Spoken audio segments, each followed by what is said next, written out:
And welcome everyone to a Pac-12 chat. I'm Andy Katz, pleased to be joined by UCLA's Mick Cronin. And Mick, first off, since mid-March, we've all been in a very similar situation, not just in this country, but around the globe. How are you handling staying at home?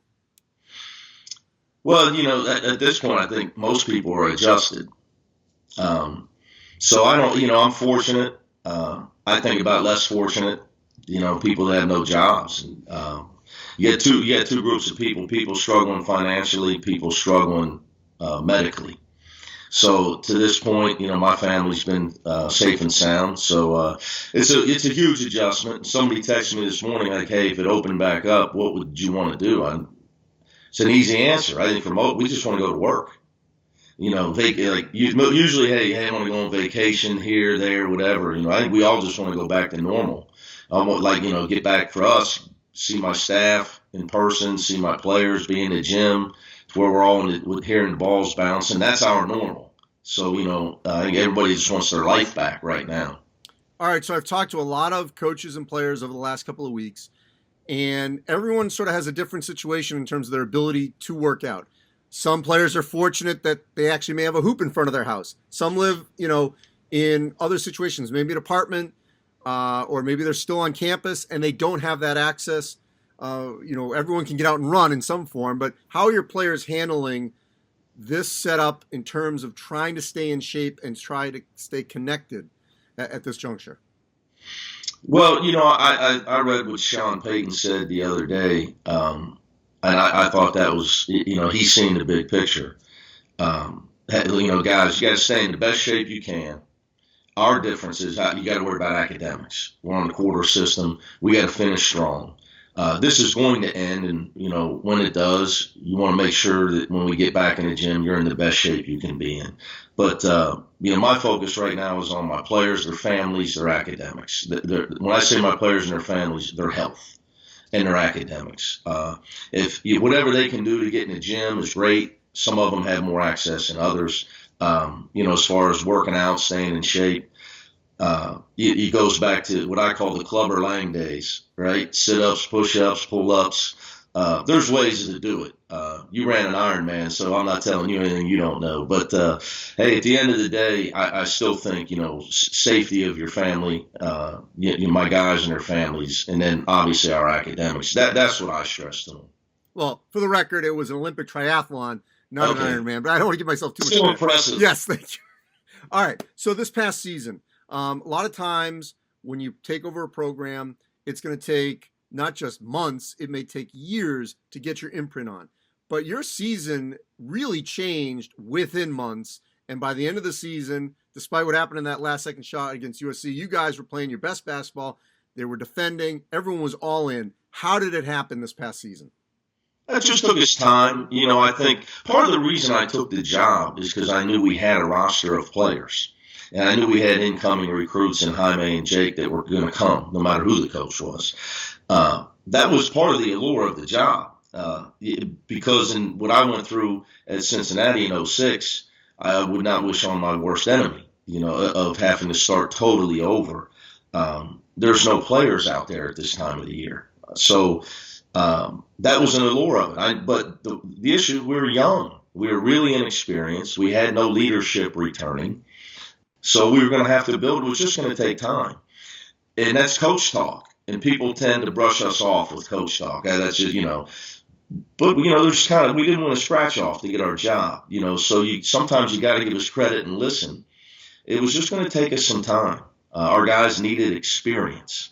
It's not that they decided to start listening in January. They were great all along. They just needed experience. I mean, Tiger Campbell was on knee rehab machines when I got the job.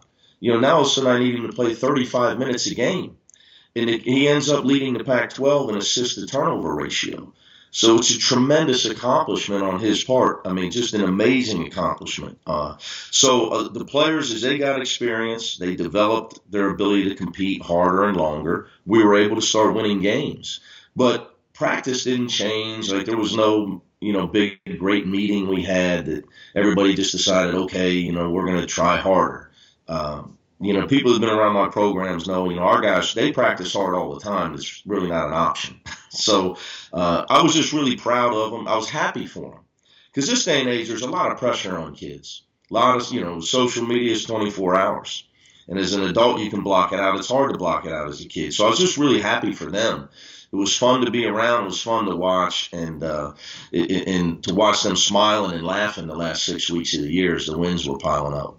I was just thinking about this. Your own medical situation years ago, where you had to take a forced break because of what was going on with your veins and all that in your skull. Yeah. How much did that change your perspective and basically make sure that you had more patience in something like this? Having a daughter, kids will help, they help you, I'm not the most religious guy in the world, but I had a guy tell me one time, God does, he's got a sense of humor. So he gives a divorced single dad a daughter that's, an Irish and intense guy. And here you got to calm down and play Chutes and Ladders her whole life. Now she's a teenager, I'm lucky she speaks to me. But, I think any experience you have in life helps you. We would all tell you, and so I'll be going into my 18th year, you gain wisdom, over time. And you learn you learn to pick your battles. And it's not about winning the battle. It's about winning the war. So you learn what battles to fight. And sometimes there's battles that you lose on purpose because it's going to help you win the war. So I think it's just the experience of a lot of things, whether it was just, what I went through, whatever year that was, and I had to sit out a few months, or just years of coaching experience that helps you to where you realize every call by an official is not a conspiracy against you. All right, here, last thing here. Next season, let's assume it is on schedule with roster turnover. Everything's changing right now. We don't know for sure, but what you know now, what could next season's UCLA team look like? I think no matter what happens, we're going to have, with the NBA draft stuff, we're going to have a good team because we got enough returning pieces. Now, if the roster is totally intact, obviously we got a chance to have a great team. But that being said, I'm a day-to-day guy. I've always said that. It's my John Rambo line, when Colonel Troutman asked him, how will you live, John? And he said, day by day. So, this, especially now, right, we're all living day by day. But in the college basketball, when you and I became friends, it's changed a lot since our first interview. And I think it's a thing of the past. With the transfer rule coming in, with the G League stuff, with the NBA alluring kids, they've convinced kids it's a good thing to be able to use them for cheap in the G League. And if it doesn't work, so what? They just go to the next guy. Right. There was a time nobody would have thought that was a good deal. There was a time Kenyon Martin laughed when somebody said, you could go like 20th in the draft. He laughed at that. Said, why would I do that? I'm going to come back and be the first pick. That was 2000 or 99 would have been that spring. He literally laughed at that. That's 20 years ago. The world has changed.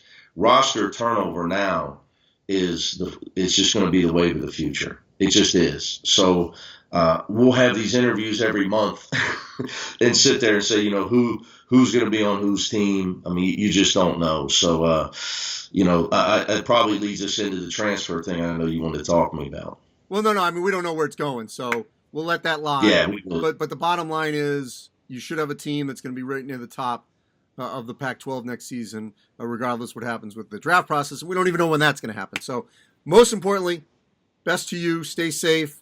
And hopefully we'll talk to you soon about what we know for certain is the beginning of the season. Sounds good, buddy. It's good to talk to you.